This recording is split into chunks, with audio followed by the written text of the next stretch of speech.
Bendiciones, una vez más, un saludo muy especial para todos. Les deseo muchas bendiciones de parte de Dios. Les deseo que se encuentren muy bien todos los que están suscritos al grupo y los que van entrando. Bienvenida para ustedes todos. Los amamos en el amor de Dios. Quiero continuar parte de la enseñanza que hice en la escuela bíblica en Ibagué. Quiero hablar acerca del reino. El texto que tomé allí fue San Mateo capítulo 6 verso 33, donde dice: mas buscad primeramente el reino de Dios y su justicia, y las demás cosas vendrán por añadidura. ¿Por qué tanto afán en hablar acerca del reino? Porque quiero que la iglesia entienda qué es lo que es reino, por qué se habla tanto del reino, por qué la Biblia habla del reino. Es decir, el mensaje de Cristo es el mensaje del reino. San Marcos 1, 14 y 15 dice que después que Juan fue encarcelado, Jesús vino a Galilea predicando el evangelio del reino. Es el mensaje de Cristo, es el mensaje que le dejó los apóstoles, el mensaje del reino. Y el mensaje que él predicó no es un mensaje religioso, porque el ser humano ha creído que la iglesia es un grupo religioso y nos hemos convertido en eso realmente. Pero la Biblia no es un libro de religión, aunque así la haya enseñado el padre Astete como la clase de religión.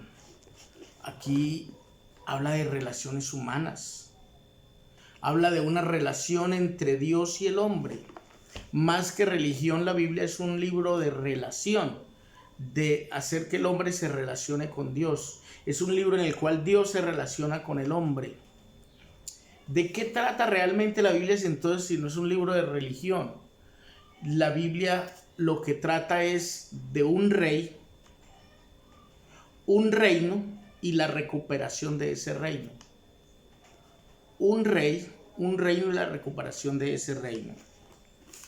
Es por eso que cuando Cristo se presenta y le va a enseñar a orar a los apóstoles, les dice: cuando oren, digan: venga a nosotros tu reino. Es decir, que Dios quería que aquí en la tierra se hiciera la voluntad de Dios de la misma manera que se hace en el cielo. Jesús vino a restaurar el reino de un rey sobre un territorio llamado tierra. Dios vino para recuperar lo que se había perdido, lo que Adán había perdido. Dios quería restaurar eso que se había perdido en el comienzo. El reino de los cielos está allá, pero el reino de Dios está aquí. Y Dios, a través de la oración, nos dice que clamemos que el reino de Dios venga a nuestra vida, que venga a nuestro hogar, que venga a nuestra familia. El reino de Dios debe ser establecido aquí, primero en el corazón del ser humano y luego en toda la humanidad. El reino de Dios se ha hecho presente, es lo que dijo Cristo. El tiempo se ha cumplido y el reino de Dios se ha acercado. Es por eso que Cristo dice: mas buscad primeramente el reino de Dios y su justicia, porque el reino de Dios trae justicia. Si hay injusticia, entonces no está el reino de Dios, porque los injustos no heredan el reino de Dios.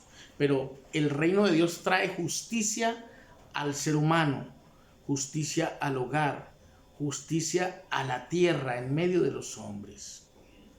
El reino, donde quiera que el reino se establezca, las cosas cambian. ¿Por qué? Los dos primeros libros de la Biblia, que era donde estaba el reino, que estaba reinando o gobernando Adán y tenía toda la autoridad, porque él fue creado con eso. Génesis 1, 26. Dice: hagamos al hombre. Ese pasaje muestra cómo fue creado el hombre y para qué fue creado. Dios lo crea. El capítulo 1 y el capítulo 2 no había iglesia, no había adoración, no había servicios de oración, no había profetas, no había pastores, había reino. Estaba el gobierno de Dios. Dios y el hombre andaban juntos y el hombre no se avergonzaba. Y Dios dijo que esto era bueno en gran manera. Y lo que Dios llama bueno es bueno. Lo que a Dios le agrada, lo que Él dice que es bueno es porque es bueno. Así nosotros lo llamemos bueno, pero si Dios dice que no es bueno, es porque no es bueno. Recuerde que la Biblia dice: hay de a los que a lo bueno llaman malo y a lo malo bueno, que hacen de la luz tinieblas y de las tinieblas luz. Entonces recuerde que allá en esos 2 capítulos de Génesis, todo era bueno en gran manera. ¿Qué había? Estaba el hombre y la mujer, y el hombre no se avergonzaba porque el hombre tenía toda la autoridad. Por eso es que creemos que hoy el Señor ha venido para recuperar eso que había allí, y Dios ha venido para restaurarlo. La frase más importante de Dios: restaurar, redimir. Dios vino para restaurar la comunión del hombre con Dios, para regresarnos al tiempo inicial, al original. Toda la creación que Dios hizo al comienzo, eso es lo que se perdió. Y en ello se perdió la autoridad que Dios le había dado al hombre. Eso era bueno, cuando el hombre tenía la autoridad, porque Dios lo creó para gobernar. Mire lo que dice la Biblia en Génesis 1:26.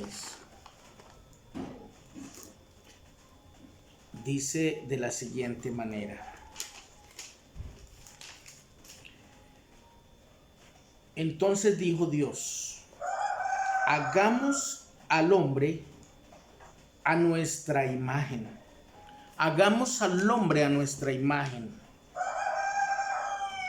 y a nuestra semejanza. Dijo Dios: hagamos al hombre a nuestra imagen y conforme a nuestra semejanza, y señoree en los peces del mar, en las aves de los cielos, en las bestias, en toda la tierra y en todo animal que se arrastra sobre la tierra. ¿Qué quiere decir eso? Que Dios le había dado autoridad al hombre, a ese hombre que había sido hecho a imagen de Dios. La palabra imagen y semejanza tienen un significado. La palabra imagen es que uno tiene que parecerse a.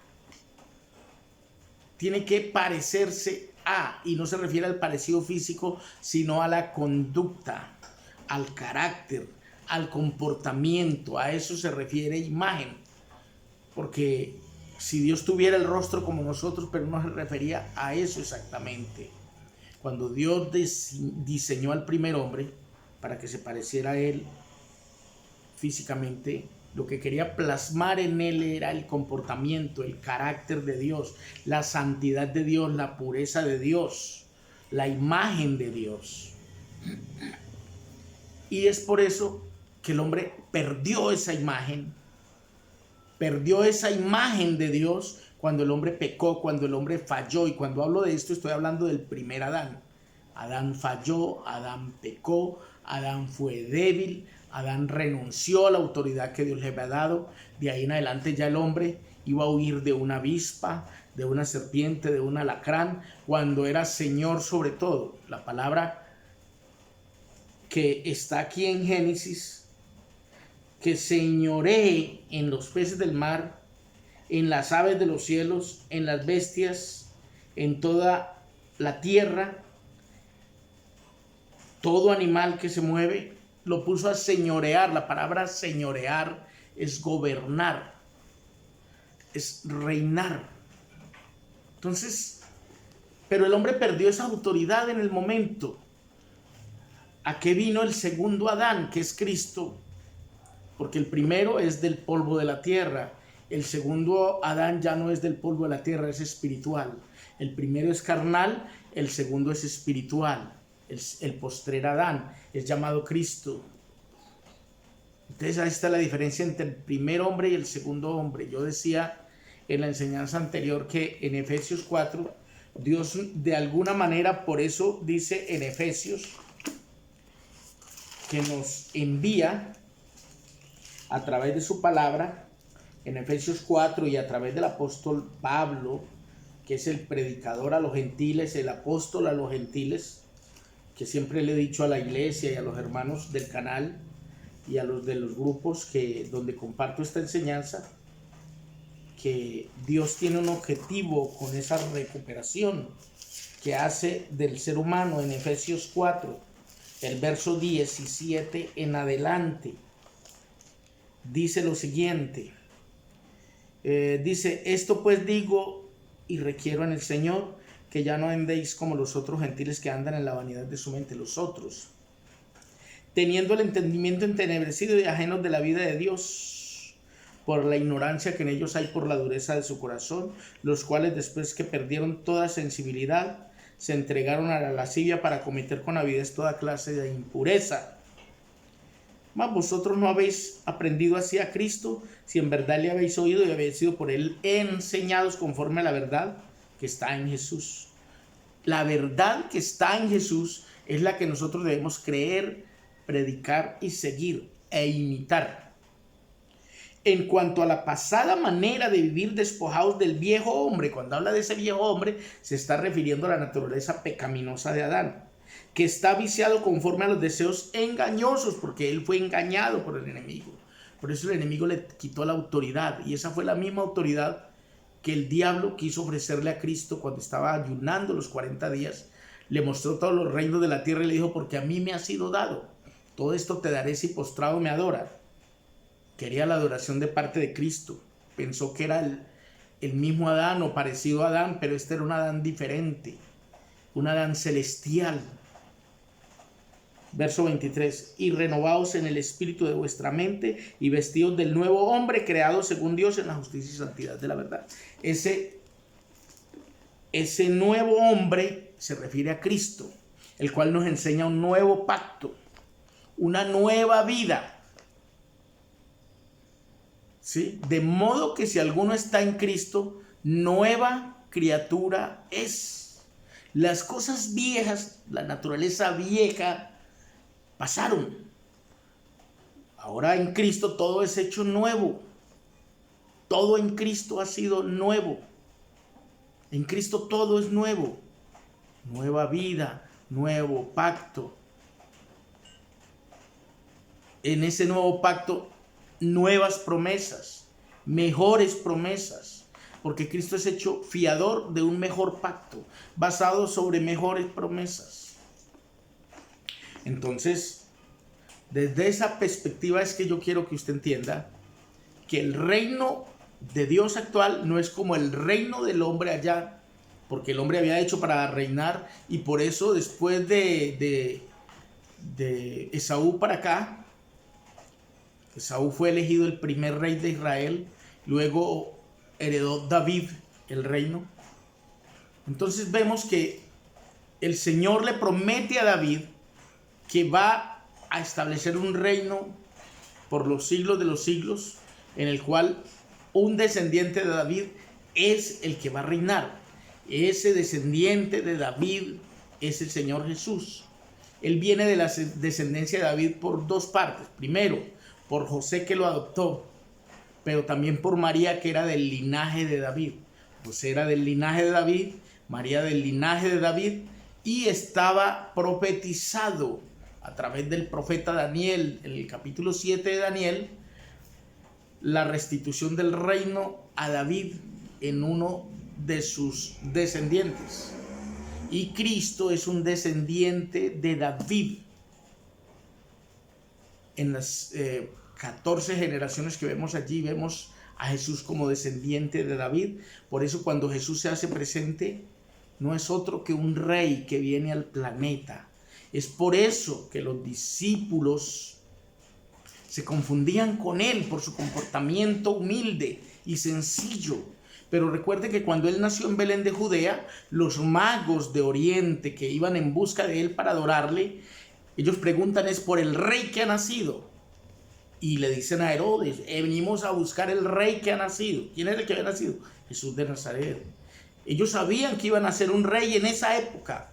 Las estrellas lo anunciaban, hasta los astrólogos lo sabían, porque ellos venían guiados por una estrella del oriente que les mostraba que era, según ellos, la estrella del rey que había nacido. Herodes, que era el rey en ese momento, se preocupó. ¿Cómo así que hay otro rey? Si el rey soy yo. Pues los únicos que tienen derecho a heredar son mis hijos. Pero Herodes, por el egoísmo, había matado a sus hijos para que no le quitaran el reino. Ahora les sorprendía que hubiera nacido un rey por allí. ¿Y dónde ha nacido? Pues vayan y lo buscan, y cuando lo encuentren me avisan para yo ir a adorarlo también. No, él quería ir a matarlo. Bueno, los ángeles le dijeron a los magos, cuando lo encontraron, a Jesús allí postrado o acostado en una cunita, en un pesebre, en un establo, lo reconocieron allí. Y los ángeles anunciaron a los pastores que cuidaban las vigilias de la noche, les dijeron: nos damos nuevas de gran gozo, les traemos buenas noticias. Esas son las buenas nuevas de salvación, que será para todo el pueblo, que les ha nacido hoy en la ciudad de David un Salvador, en otras palabras, un rey. El rey de reyes había nacido. El rey del universo manifestado en carne allí, en el cuerpo de un niño. A los pastores les dio la señal: vayan a Belén y hallarán al niño allí en un establo, en un pesebre. Y cuando fueron allá lo adoraron, le llevaron presentes. De hecho, los magos le traían presentes. 3 presentes trajeron. Por eso es que la tradición cree que eran 3 magos o 3 reyes de Oriente que lo visitaron, porque le trajeron incienso, oro y mirra. Pudieron haber sido más, pero como ellos dicen que había incienso, oro y mirra, eran 3 presentes, entonces supusieron que era eso. Dejémoslo así, para no discutirlo. Pero pudieron haber sido más, ¿cierto? O pudieron haber sido menos, pero eso de Gaspar, Melchor y Baltasar, esos son nombres tradicionales que la tradición inventa, pero para traducirlos a nuestro idioma. Lo importante allí es que eran reyes de Oriente. La tradición dice que eran magos, y les dicen magos porque ellos conocían las profecías que estaban dadas acerca del nacimiento del Mesías. Estaba escrito en la Biblia. La Biblia lo tenía, pero ¿qué pasaba? Que los fariseos no lo habían interpretado. Los hombres de entonces habían dejado atrás esas profecías, pero ya estaba profetizado a través del profeta Isaías, Isaías 9:6. Porque un niño nos es nacido, hijo nos es dado, el principado sobre su hombro. Quiere decir que era un rey. Esa palabra principado quiere decir que era un príncipe. El principado sobre su hombro, porque es un príncipe, es un rey. Y se llamará su nombre admirable, consejero, Dios fuerte, Padre eterno y príncipe de paz, el rey de la paz. Entonces note que en las profecías lo decía. Isaías 7:14, el Señor mismo les dará señal, porque la Virgen concebirá y dará a luz un hijo, y llamará su nombre Emanuel. Esa traducción de Emanuel quiere decir Dios con nosotros, quiere decir Dios mismo. Era que Dios iba a ser presente. Había un precursor, es decir, alguien que venía a prepararle el camino. Siempre que un rey iba a ir a una nación, enviaban un mensajero para que le preparara el camino al rey. Estaba escrito en Isaías 40, verso 3. Jehová envía su mensajero delante de su faz, el cual preparará su camino. En San Marcos 1:3, ahí habla Juan. Dice: yo soy aquel de cual dice el profeta Isaías: envío mi mensajero delante de su faz, el cual preparará camino al Señor.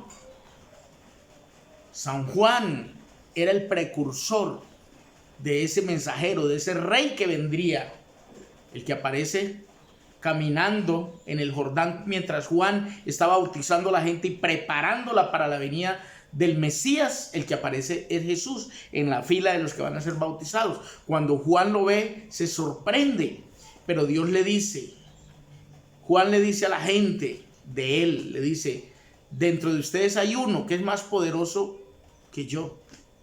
Yo ni siquiera soy digno de desatar encorvado el calzado de su pie. Él no lo conocía. Eran primos, pero no lo conocía. Y cuando lo vio, se sorprendió y dijo: antes yo necesito ser bautizado por ti y tú vienes a mí. Y Jesús le dijo: deja ahora, porque así conviene que cumplamos toda justicia. Y lo bautizó. Lo sumergió en las aguas, y cuando sale del agua se cumple para Juan una visión que le había sido dada a Juan. Dios le había dicho: sobre quien viere descender el Espíritu Santo en forma corporal como paloma, ese es. Y él vio esa visión, vio el Espíritu descender como paloma sobre él, se posó sobre él, y una voz de los cielos, porque aunque él estaba allí manifestado en carne, sumergiéndose en el agua, cumpliendo como estaba escrito en su palabra, Dios con nosotros, Emmanuel, Dios con nosotros. La voz viene de los cielos porque Él gobierna el cielo y la tierra. Y la voz viene de allí, dice: este es mi Hijo amado, en el cual, porque se posa sobre Él, dice: tengo complacencia. Y en ese momento el Espíritu Santo entra dentro de Él. Recuerde quién lo engendró. Fue engendrado por el Espíritu Santo. Ahora el Espíritu Santo entra en él. Y en el poder del Espíritu él va al desierto. Y allí es donde es tentado por el diablo, pero él vence al diablo con la palabra, con la palabra. Todo lo que el diablo le decía, él le sacaba la palabra. Por ejemplo: ¿tienes hambre? Di que estas piedras se conviertan en pan. Y él dijo: no solo de pan vivirá el hombre, sino de toda palabra que sale de la boca de Dios. Está escrito en la palabra. Cuando le dijo: lánzate abajo, porque está escrito que a sus ángeles mandará acerca de ti para que te guarden en todos sus caminos, para que tu pie no tropiece en piedra. Eso está escrito en el Salmo 91. Y Jesús le dijo: no tentarás al Señor tu Dios, y a Él solo servirás. Le saca las credenciales a Satanás y se identifica delante de Él y se muestra tal como es. Por consiguiente, después de que Él... lo último que le quedaba, el recurso que le quedaba, era mostrarle todos los reinos de la tierra. Todos los reinos de la tierra, dice la Biblia, que el diablo se los pasó por enfrente y le dijo: mira, todo esto te daré si postrado me adoras. No quería nada Satanás, porque como el primer hombre fue vencido con la tentación, con lo que veía, al ver el fruto, vio que era agradable y fue vencido por eso. Fue tentado, cayó en la tentación. A Cristo lo tentó con el hambre, lo tentó con las riquezas, y lo tentó con mostrar el poder que él tenía, pero él no lo mostró. Cristo nunca hizo un milagro para él mismo, siempre actuó para los demás, lo cual quiere decir que era diferente al ser humano terrenal. El ser humano terrenal es egoísta, quiere todo para sí mismo, primero él, después él, y si queda, él. Pero Cristo nada hizo para sí mismo, todo lo hizo por los demás. Él dio su vida por los demás. Él dijo: yo no vine para ser servido, sino para servir y dar mi vida en rescate por muchos. Por muchos es todos aquellos que lo aceptan. Bueno, mis hermanos, voy a seguir con este tema. Dejo por aquí porque se alarga, pero quiero seguir hablando acerca del reino, que es lo que Cristo vino a recuperar, el reino. Ese mismo reino que Él dijo que venga a nosotros tu reino y que se haga tu voluntad aquí en la tierra como en el cielo. Ese reino Él vino a establecerlo. Ese es el reino que en Mateo 6:23 Él dice: mas buscad primeramente el reino de Dios y su justicia, que las demás cosas vendrán por añadidura. Si buscamos el reino primero, todo lo demás será añadido. Así que bendiciones para todos. Nos vemos en el próximo video. Y saludos a la familia Jiménez. Donde quiera que se encuentren, les amo en el amor del Señor. Y si quiere que le llegue nuestro contenido, suscríbase al canal. Les amamos en el amor del Señor.